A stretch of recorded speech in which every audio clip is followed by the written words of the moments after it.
Okay, great.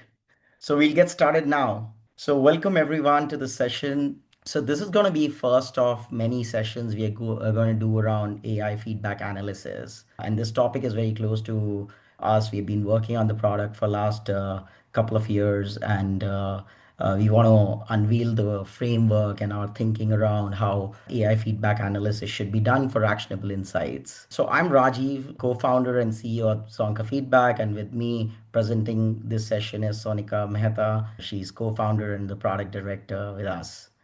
Hi guys. Let me very quickly introduce Zonka Feedback and then we'll get started. So Zonka Feedback is a customer feedback and AI feedback intelligence platform.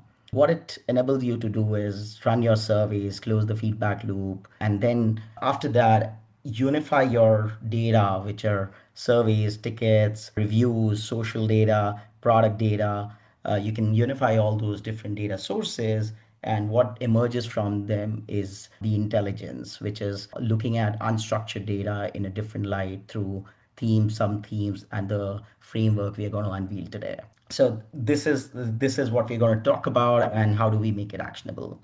So now how we'll go about the session today is first define what is the feedback and our research around it. Then the signals hiding in the plain sight. So what you read into the feedback, what AI reads into the feedback, what we can't in plain sight. We'll talk about the intelligence framework. Then moving on, we will do the same research with ChatGPT and Claude. How can you do this research with ChatGPT and Claude? And then our product demo on how do you do it in Zonka feedback and what are the differences. Great. So when we talk about feedback, customer feedback for us is not just surveys, what you run on Zonka feedback. It is all sorts of structured, unstructured data where you're interacting with the customers. So all customer experience data combined. So first, it is the direct feedback. So these are your survey forms, in-app feedback forms, widgets, any questions you're directly asking from your customers. And this is normally available to you as scores, quantitative data, and open text. Then the next form of feedback is support. Now, this is very, very important. So these are all your help desk data, contact center, live chat. This comes from platforms like Zendesk, Intercom, Freshdesk, whatever feedback systems you might be using. Sorry, ticket system you might be using. Then there's public data. What are customers talking about you on public platforms? Google reviews, G2, App Store, Trustpilot, social media like X, LinkedIn, Instagram, all these different platforms. There are a lot of industry platforms like Yelp for restaurants. So there are a lot of industry-based platforms as well where there are public reviews available. So these are completely unstructured. What you normally get from them is a star rating and the text. Then product data.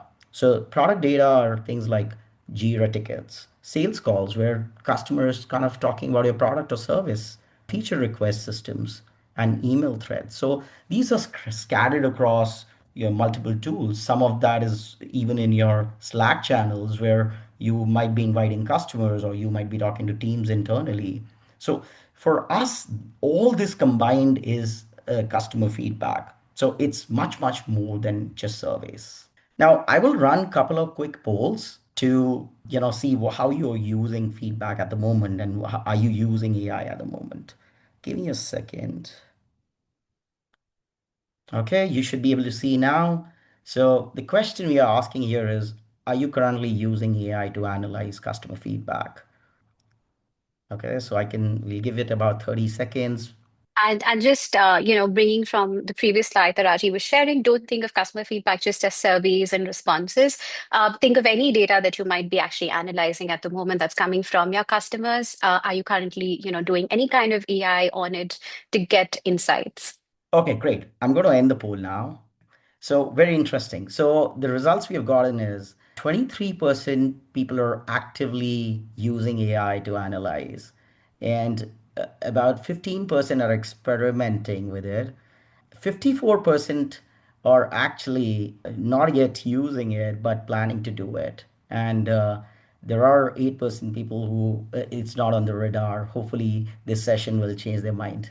So we have one more question. before we get started. So let me, okay.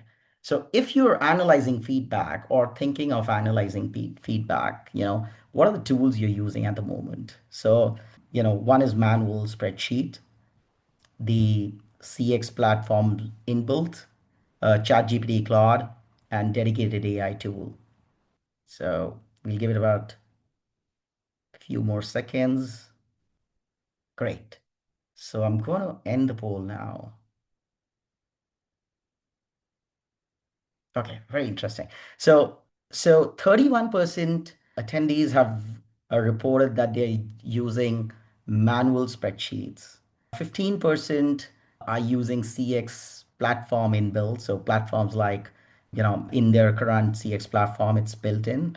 Then ChatGPT, Claude, Gemini, about 46%. So that's overwhelming majority of the people how, are using ChatGPT, Claude, and Gemini. And our session is going to cover how you could actually structure it better in all these LLMs. And only one 8%, sorry, have reported that they have dedicated AI tool. Right. So this is great insight. We'll move to the presentation now. Great. So, according to Gartner, 93% feedback is never analyzed. So it is just collected.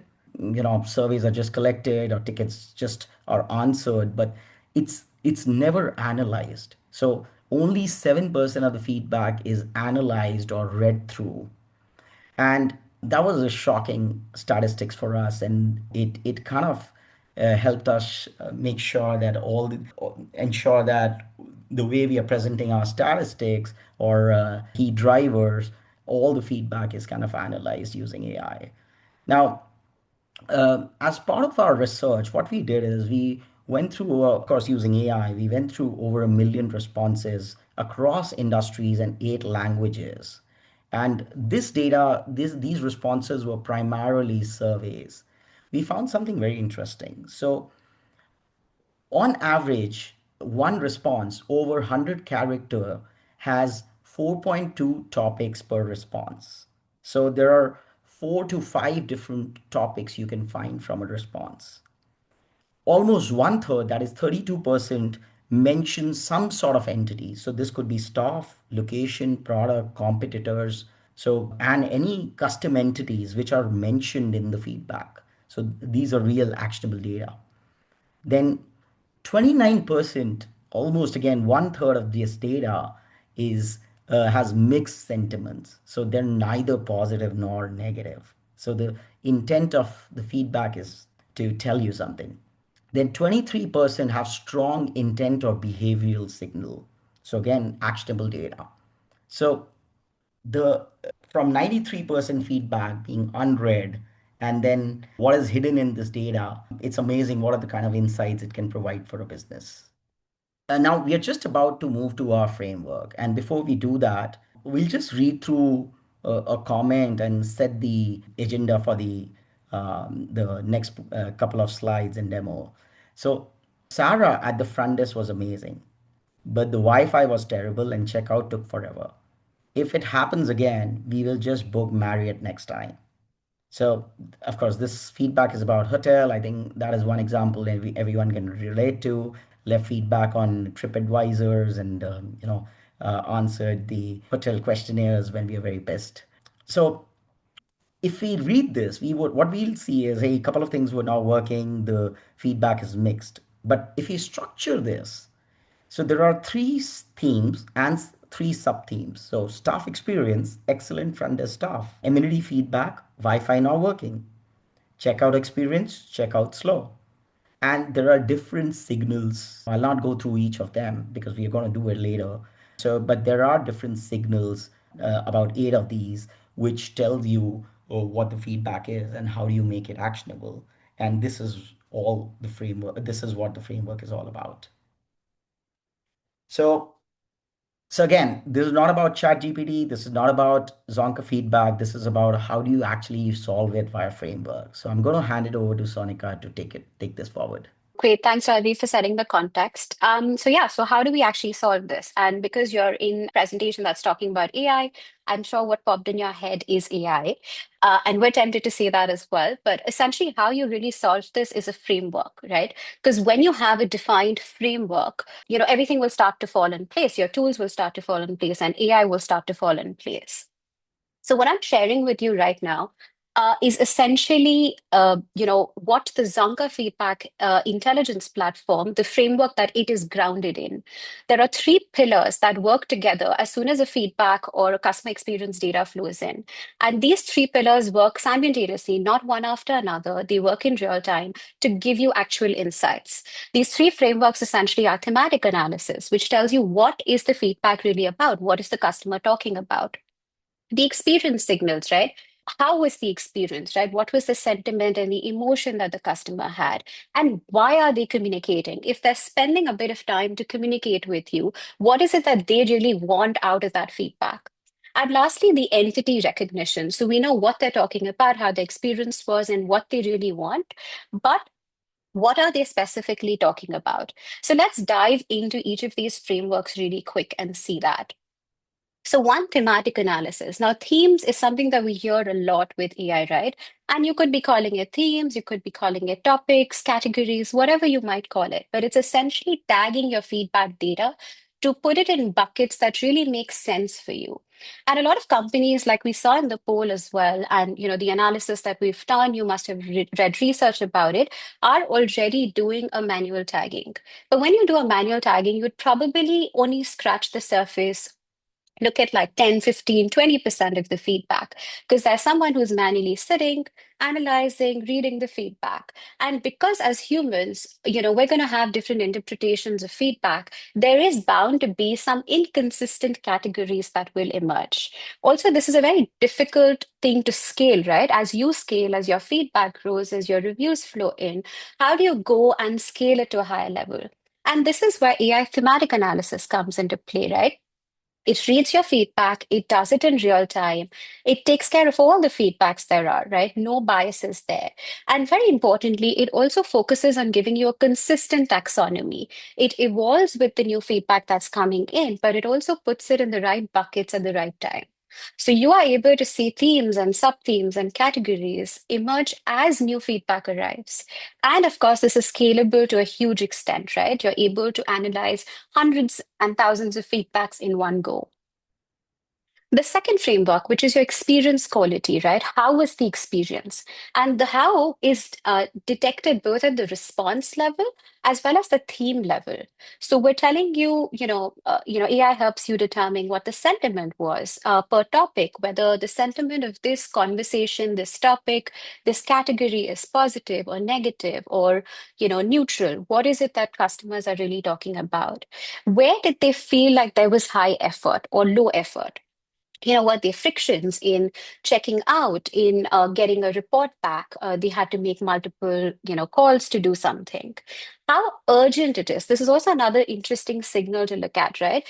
What are time sensitive situations that your teams can actually resolve? Also, a lot of feedback comes in with churn signals, where we're considering alternatives or we're giving threats that we're going to go to another competitor if this continues. And obviously this is all layered with a lot of emotion. Sometimes we're frustrated, sometimes we're just disheartened. So these are things that the experience layer really brings in. And then the intent. This is also something that seems to be overlooked a lot when you're analyzing feedback. But what do customers really want? If they've spent time on giving you feedback, there is a general expectation as well. And that comes across in feedbacks really well as well. So that's something that AI picks up and our framework picks up very well as well. So let's say it's about advocacy. Someone says, oh, amazing platform. If someone asks me about it, I'm going to definitely recommend you guys. Or, I wish you had this service as well. So when you understand the customer intent, you're able to route it to the right team members. And it's just faster processing of the feedback. For example, if you have feature requests and if your team meets every 2 weeks, that's something that you can look at and shape your roadmap with.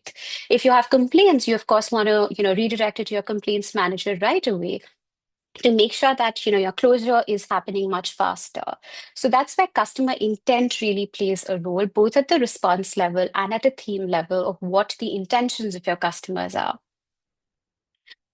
And the last one is your entity recognition, right? Who is the feedback about? Now, some feedback could be generic, right? Just about the company, great experience, you guys are amazing, and so on. But a lot of feedback and a lot of conversations happen around very standard entities. Sometimes they talk about, like the example Rajiv gave, Sarah at front desk.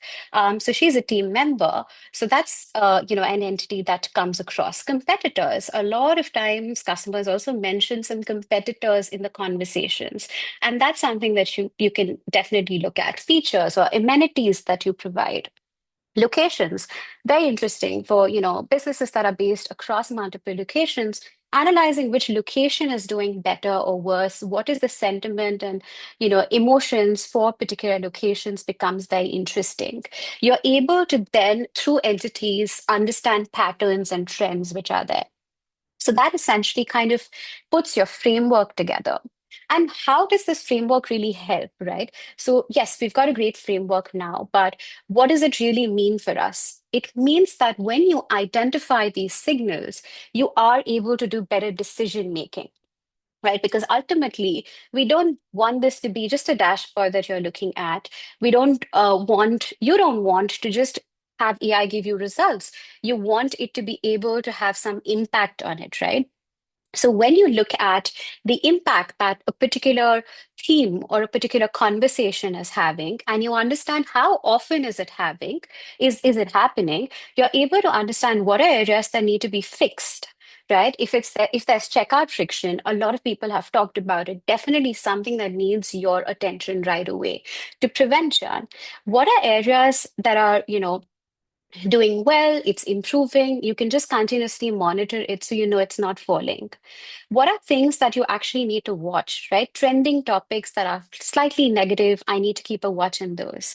And obviously, celebrate, right? What's really working well? Where does, a recognition, what teams, what areas deserve that recognition? So the idea of using the framework is to understand how you can go just from looking at signals to actually making business decisions. Right. What we're going to do now is, like we promised in the description of the webinar, we're going to actually make this super actionable and run this feedback analysis with you live on ChatGPT and Claude and see what kind of results it has. So I'm going to just switch my screen.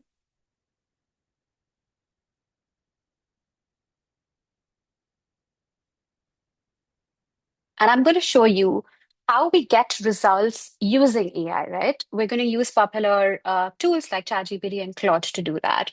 So I've got a few comments which are ready that we can analyze. So we're going to take the first example that Rajiv used about Sarah at the front desk and the customer wanting to switch to another competitor. And I'm just going to go to ChatGPT. I've also used the temporary chat, so it doesn't take any memory of what I've asked it before. And I'm going to just say, analyze this feedback, and I'm going to have the comment here, right? And it's going to take a couple of seconds, and it's going to start giving me results. So it gives me great results. It tells me what the overall sentiment is, highlights Sarah, so identifies that she was specifically praised as well, talks about the two pain points, shows the risk, the key themes, and it also talks about some recommended actions which are there and gives a summary as well. I'm going to do the same run on Claude as well.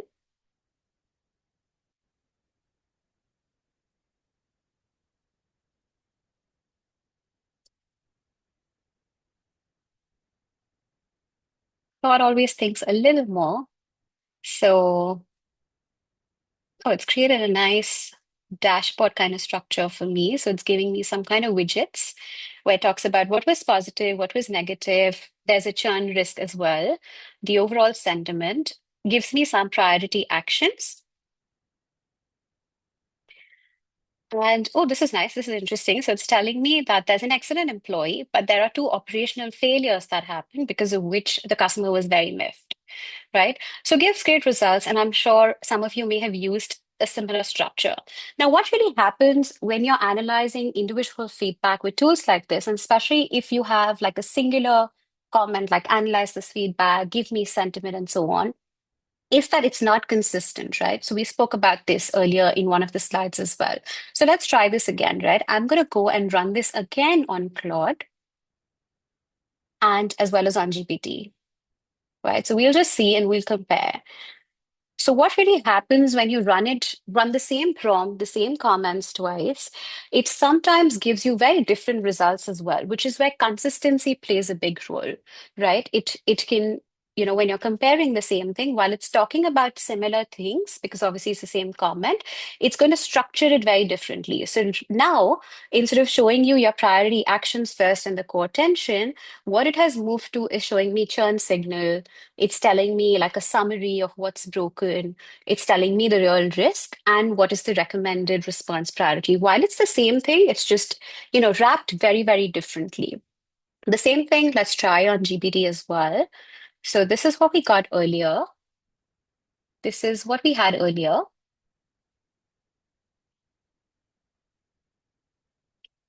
And this is what we have now. So it's telling me what's working well, what are the pain points. And while it's very similar, again, same comments, it's telling me what's working well and key issues and so on. It's slightly wrapped differently, right? Now let's try this on a more structured prompt, right? Let's give it not a prompt which just says analyze this feedback, but I've got a more detailed prompt for you here. So I'm going to just take this prompt and I'm going to just do an incognito again and replace this feedback data with Sarah again.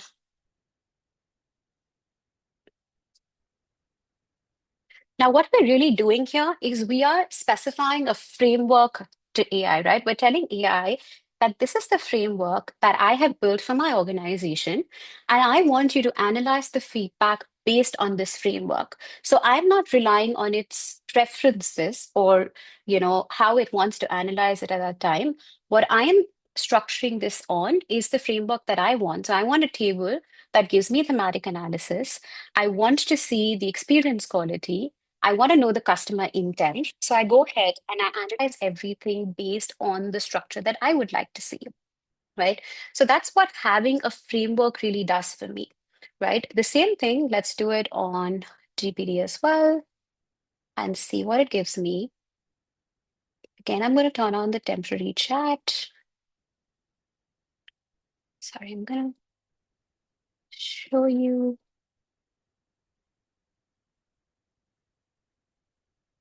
So again, very similar, right? Now the two tools actually have started giving me slightly similar results because it's in the same structure.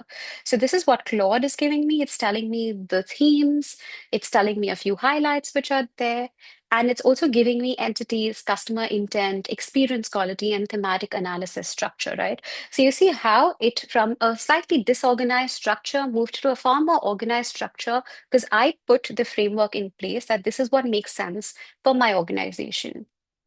Now, lastly, we're going to just try this with multiple comments, right? So I also want to show you how this works if I give it a structured prompt and I give it multiple comments. So let's try this. And one of the things that we're going to do post the webinar is share these prompts with you. So you can try these on some of the feedback that you might be analyzing as well. I have shared about 20 comments. Yes, so 20 feedback responses. And it's going to use my framework to now start putting those 20 responses into a structured format that, works for my framework in my business.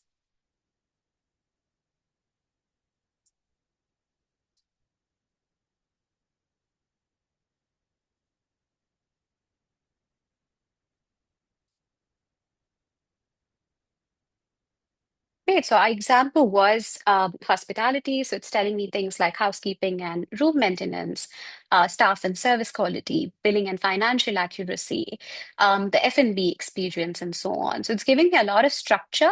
And again, in the same structure that it gave me for a single comment, that it tells me about themes, and it tells me about my experience quality, It's now deriving my customer intent as well, pulling out my entities now. And because this is multiple comments, it's also giving me like a consolidation of, how many entities were there across the comments.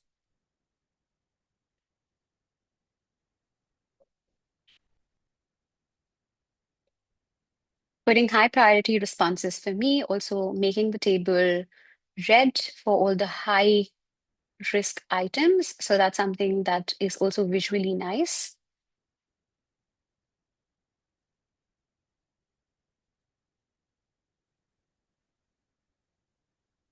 Great, giving me across pillar insights as well.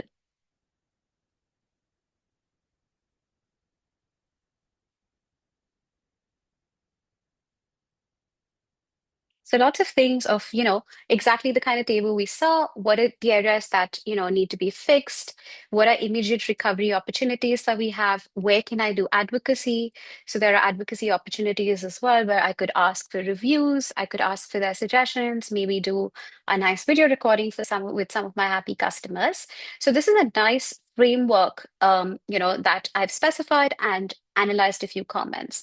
Let me do this with GPT as well and show you what kind of structure that comes out with. The only reason that I'm using the incognito mode is because I don't want it to use all the data that I already have. But when you're doing it with your tools, it's a great idea to let it also pick from memory because it's going to take context of your company and everything into account as well.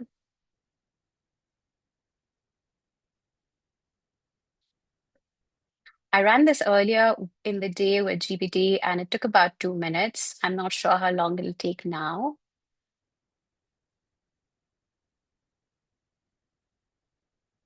But yeah, AI has now evolved to keep telling you what it's doing. So, you can kind of be with it and have a bit of patience.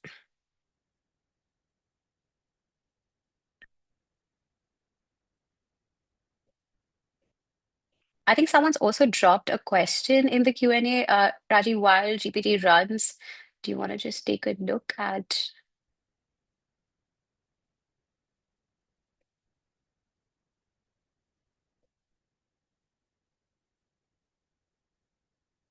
You're on mute. Sorry, thanks, Sonika. So, question that, you said that you use AI to analyze the feedback. How do you handle the compliance with AI law side of things, especially that the feedback could have a personal data or even sensitive personal data?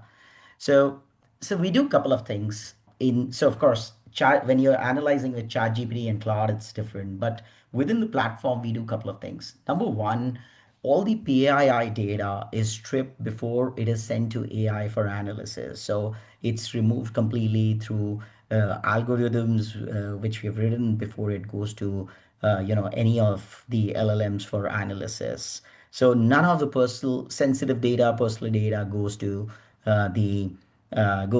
these LLMs. Secondly, the data processing is done in regional data centers. So if so, we have a data center in US. We use AWS in US. We have it in Europe. So GDPR compliance and other things. If you're based in Europe, we can host you in Europe. Then we use data center in India and Australia. So these are the four regions where the data is processed. Great, thanks, Rajiv. So, yeah, while he was answering the question, took about a minute and a half, and it ran a similar structure for me where it gave me theme frequencies. So it's talking about similar things, the hospitality, the food and beverage experience, the billing fees, housekeeping staff. It also gives me nice notes at the end. Then it's jumping into showing me experience quality summary. and giving me some key findings there as well. Again, a nice summary, great for, putting in your reports and so on. The intent, again, intent that we spoke about, how many are complaints? So 9 of them emerged as complaints, 0 questions, which is great. I don't think there are a lot of questions in hospitality that come in hotels. They feature requests, so, have a better cocktail list and so on. So lots of nice intent things that are there. Also, 6 advocacies, which are great and can be passed on to marketing teams. There are also entity based, tables which have emerged. What are things that were mentioned? It actually has found those entities as well. I wish this was also structured a little more, like it's gone with a lot of different entities, but yes, it has plugged that in with products and features and service components. Gives a high, so it's flagged high priority responses, also tells you why those have been flagged, and cross-pillar insights. So you've seen, like, right, how when we gave it a framework, it kind of structured my responses both across Claude and GPT really well, right? And let me switch the screen back to my presentation. And that's exactly what this slide really talks about. That when you give it a general prompt, was it when you create your framework and give a structured framework prompt, the same tool will have very different results, right? So general prompting will give you a little more vague results. It is bound to give you different categories, and the observations are going to be more general.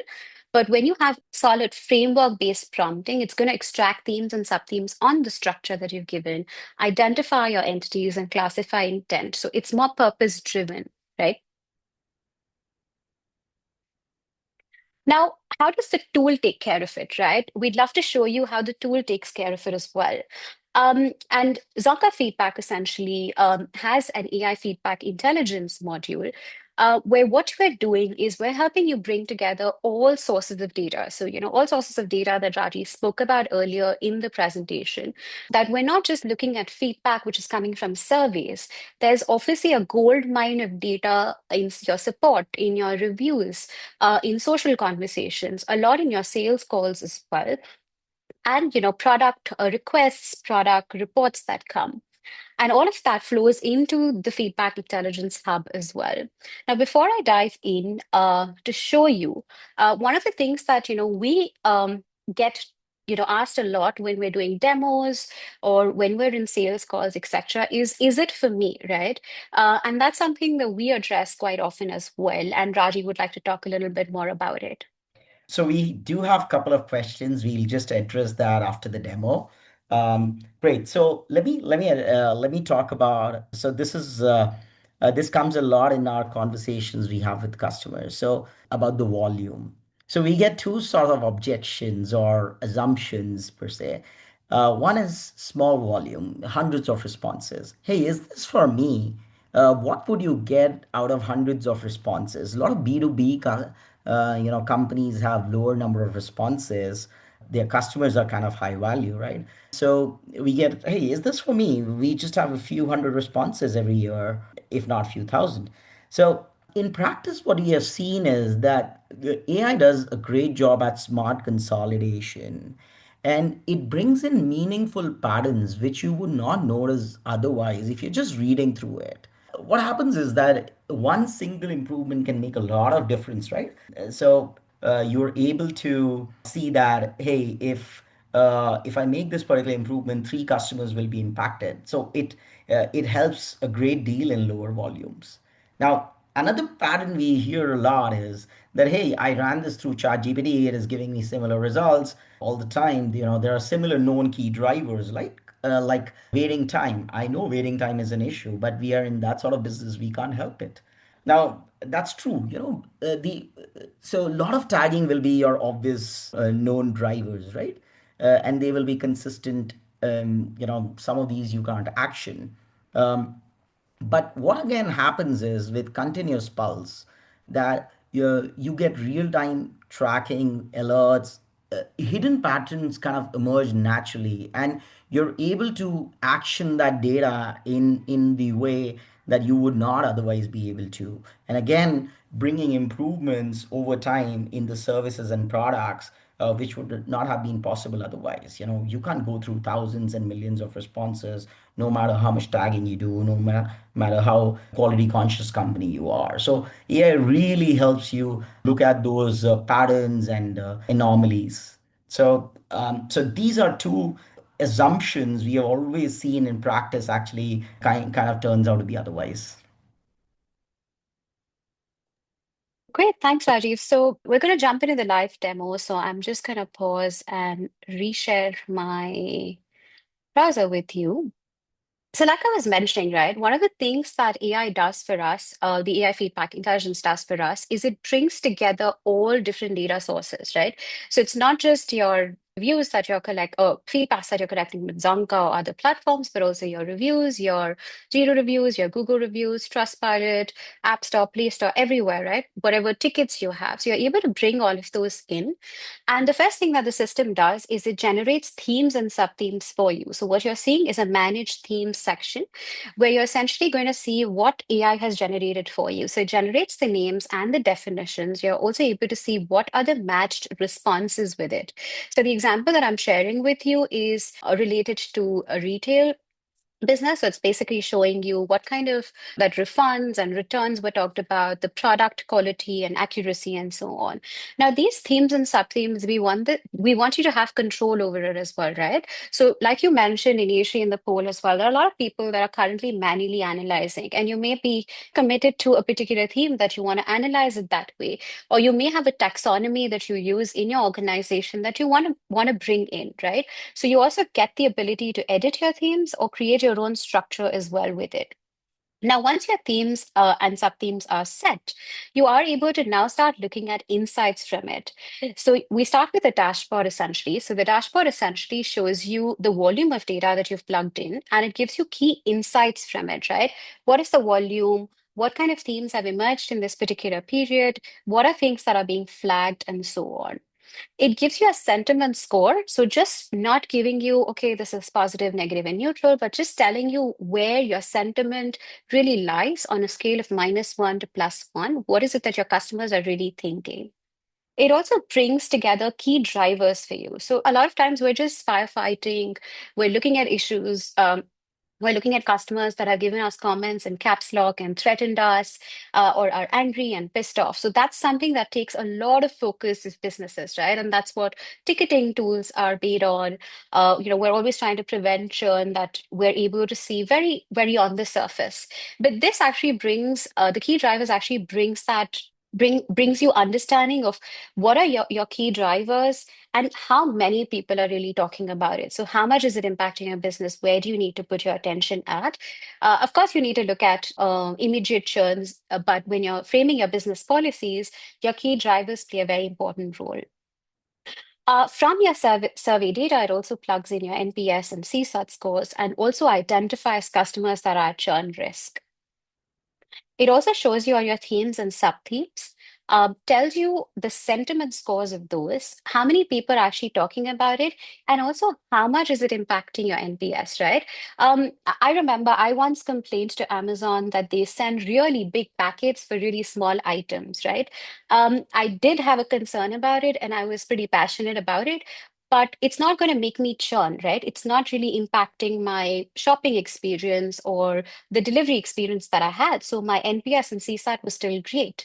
So when you are looking at sentiment and people can be passionate about different things, you are also able to look at whether it is high on your priority item because it's really impacting your NPS or your satisfaction negatively. So those are things that you can look at as well on this dashboard. Right. It also further shows you what are your trending and emerging themes, right? Trending are the ones that are being spoken about the maximum. That in this period, these are the ones that really deserve attention, both positively and negatively. And emerging are the ones that are just stepping up gradually that you need to monitor, you need to keep an eye on before they become real problems, right? Or if they're good emerging items, then, just keep encouraging, keep doing that really well. So that's what the snapshot gives you. It basically brings the framework that we talked about and puts it together nicely for you in a very consumable, actionable way. Now, all of these themes and sub-themes, right? We always thought about it and we thought these are also responsibilities of different departments, right? If I'm in an organization and I'm taking care of returns, that's probably all I really care about. I don't want to look at an overall dashboard. So we have dashboards for every theme and sub-theme as well, where you can actually dive into each theme and sub-theme dashboard and look at a similar snapshot kind of structure here, right? Shows you impacts, your sentiments, and so on.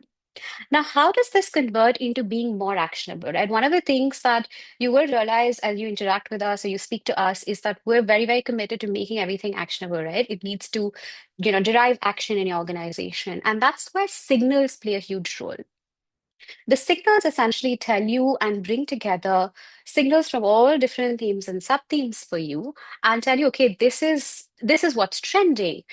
These are what your suggestions are. These are your emerging topics and so on, so that you can actually look at what next, right? Do you want to send an email about it? Do you want to add it to your Slack? What is the action you want to do? You want to add it to the ticket or a task or just forward it to somebody in your team?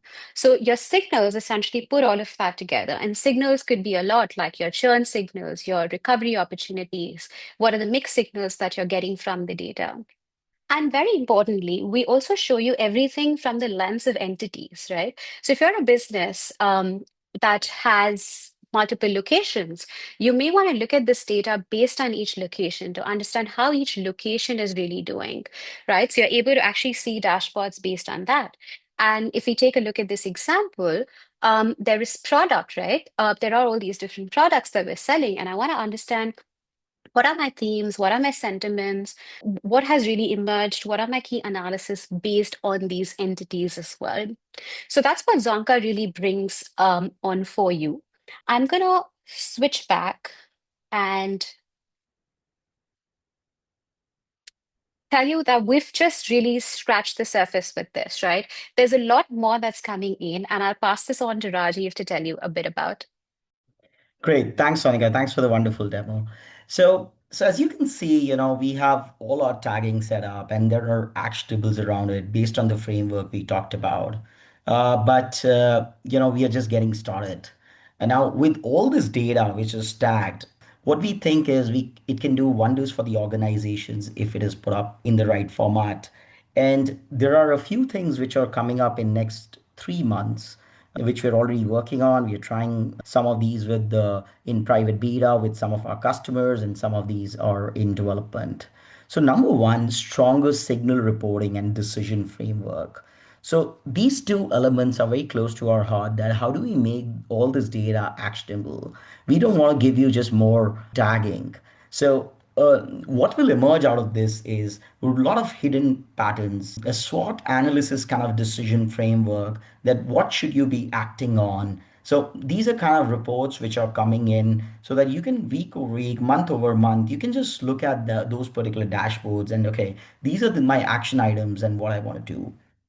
Then moving on from the decision framework, AI agents. Today, agents are all over the place, and we're not far behind. So we are designing AI agents for anomalies and repetitive tasks. So what you'll be able to do with the platform is that for your repetitive queries, which you can do, which is coming up next, is using Ask AI and Research Assistant. For your repetitive queries or repetitive themes and sub themes, you'll be able to set up agents. Now, what these agents could do is two things. One, at a particular time interval, so every week, every month, every day, it will be able to summarize things for you and send it to your inbox so that you are not looking for it all the time. And secondly, it will be able to detect anomalies. So if something is going high or low, it will be able to detect anomalies. So you could have scheduled agents and you can have anomaly based agents where if something goes high and low, you're able to kind of look at that data, you get it in inbox. Then the one of the things is the unified dashboard. So, we are of the opinion that qualitative data and quantitative data, so your NPS scores or any structured questions you're asking, you shouldn't be looking at them separately. So they have to be unified together. So that is something which is in progress and will be coming up in next couple of months. Ask AI, so you will be able to, similar to ChatGPT and Claude, you will be able to ask questions on your own data. with complete company context, with entities, the signals framework. This is already in private beta. We are trying out with some customers and improving, and will be launched soon as well. Now, we today we process a lot of different data sources. Now, most of this is text. And one of the things we are working on, and in next 3 to 6 months, we would be also including contact center and calls. So this you will be able to analyze contacts, all these transcriptions, calls, and you will be able to unify it with other data sources. So these are some of the things which we are kind of coming up to make the whole framework more actionable, complete, and you're able to kind of improve your decision making across the organization. Now, if you compare, so between Zonka Feedback, what you saw in a purpose-built tool and ChatGPT, the results from ChatGPT and Claude were great. But in a purpose-driven tool, what you get is, between sentiment and trends, you get, consistent result, consistent tagging, and you're able to see trends week over week, month over month. And actually, that's one of the questions, open questions, which we'll come to. So you're able to get very, very consistent results. Whereas in ChatGPT, it will improve based on the framework we given, but you will have to kind of repeat, hey, these are the particular themes which were there earlier. This is my older data. Can you tell me how did we improve this particular week, or how did we do this particular week? Now, taxonomy and entity linking. That's another thing, again, you can, if you have a few responses, 50 to 100, 200 responses, maybe you can get through by defining that taxonomy in ChatGPTs and Claudes of the world. But if you have to have persistent contextual data, then a purpose-built tool, whether Zonka or any particular tool, will be very, very handy. Then how do you make all this actionable? That's another thing. Again, with ChatGPT, if you want to get into, you can get into MCP servers, connect different tools. Hey, if something is going wrong, can it send an email? Can it send a Slack notification? Yes, you'll be able to get through with some effort. But again, it's a bit scratchy. Whereas with a tool like Zonka Feedback, intent routing, closed loop feedback, taking all these actions kind of is very, very consistent. So it links back to a couple of modules which we have, which is response inbox, ticket systems, Slack integration, email integration. So, you can just route all of these to your different teams. Then, of course, the scale. So you could do 50 per session, maybe scale it to 500. But whereas with purpose-built tools, it's unlimited and continuous. So that's kind of a head-to-head comparison between the two. Yeah. So, so can we move on? Yeah. So, so if you see, I'll just quickly go through this, and then we can kind of open it for questions. So if you see what is possible with AI compared to manually doing all of this, earlier the coverage is maybe you can read 5-10% of it. Now you can analyze 100%. There are real-time alerts. There used to be monthly or quarterly reports earlier. Then you were mainly looking at NPS score, CSAT score. We were obsessed about, are we improving these scores? But now you're able to dig into that unstructured data through a framework and see what's actually happening behind the scenes and how do you improve these scores. Then you're able to get early signs. There's data framework prioritization, so you can see what to kind of work on. Through unstructured data, again, context, you can kind of route tasks using a platform like Zonka Feedback. And then if you are in areas where there are multilingual customers, the countries where you have multilingual customers, all the data, all languages are processed. So that's kind of what you get with AI. And using this framework, you can really make it actionable. Yeah. Great. So question and answers, I think we already have 3 questions. I'm going to address those one by one. And please feel free to fire up more questions. We have about 5 more minutes. Um, so the so the first question we have here is, we have connected this into our AI CS ops. So I assume, customer success ops model to use week over week performance coaching. Curious how others are using the actual aggregated feedback. So I think that's a great idea. I think we do this with some of our sales calls, etc. as well, and ChatGPT, Claude, all these kind of work really well. But as you would have seen throughout the demo, so this question was before the demo. So as you would have seen through the demo of the platform, this aggregated data could throw a lot of insights, and through the signals report we showed, you can actually look at different categories of what actions you can take, and whether you want to do it week over week, month over month, a platform enables you to do that. And again, you can do that with Claude and chat GPTs of the world, but it's a bit more structured if you're doing through a platform. But performance and coaching, I think one of the easiest use case to solve, looking at how what teams can do. But then there are other signals, around different services, different location managers, etc., which we can look at.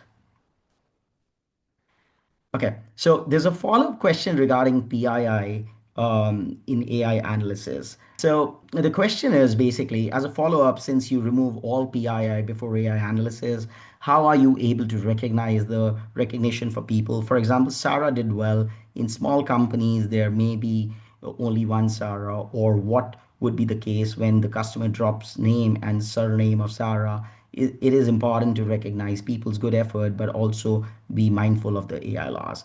I think this is rightly put up. So there are challenges of PII. Number one, our platform enables you to control what PII should go and what shouldn't. So you could be sending just the staff names or names to the AI process if the laws in your area allow you to do so.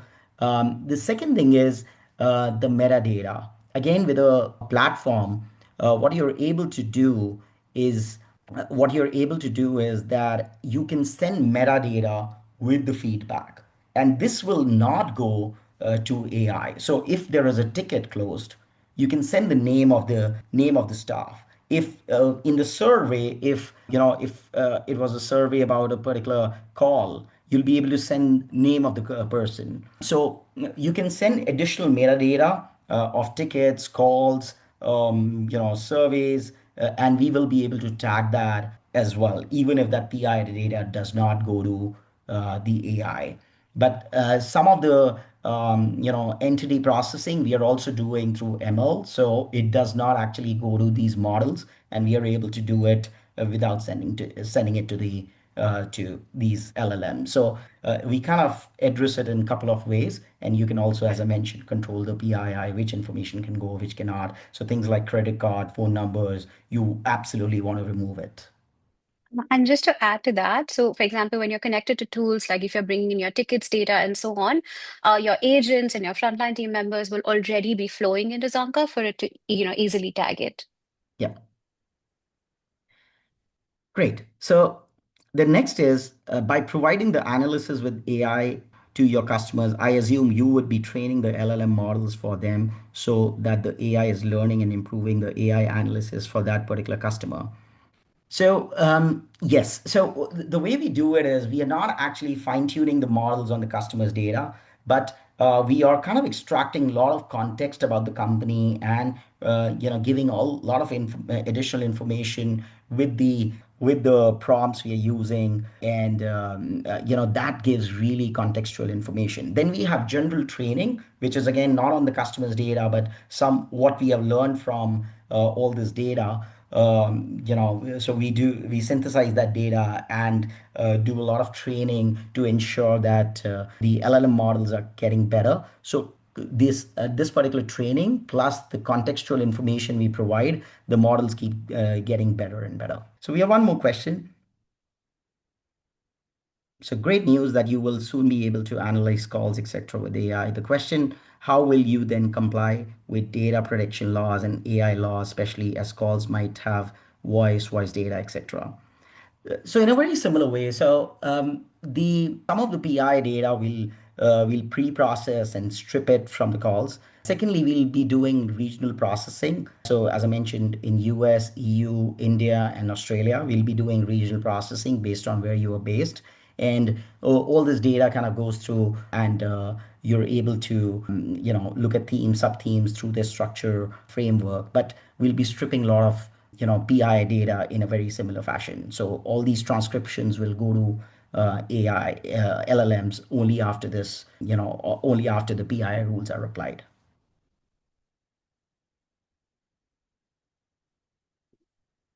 So we have another question related to PII. So do you have your internal LLM to remove the PII before the anonymous data is then moved to external LLM? So at the moment, this is ML based. So the way we do this is, we strip all the data using preset rules, well-trained ML algorithms, and all this data is stripped.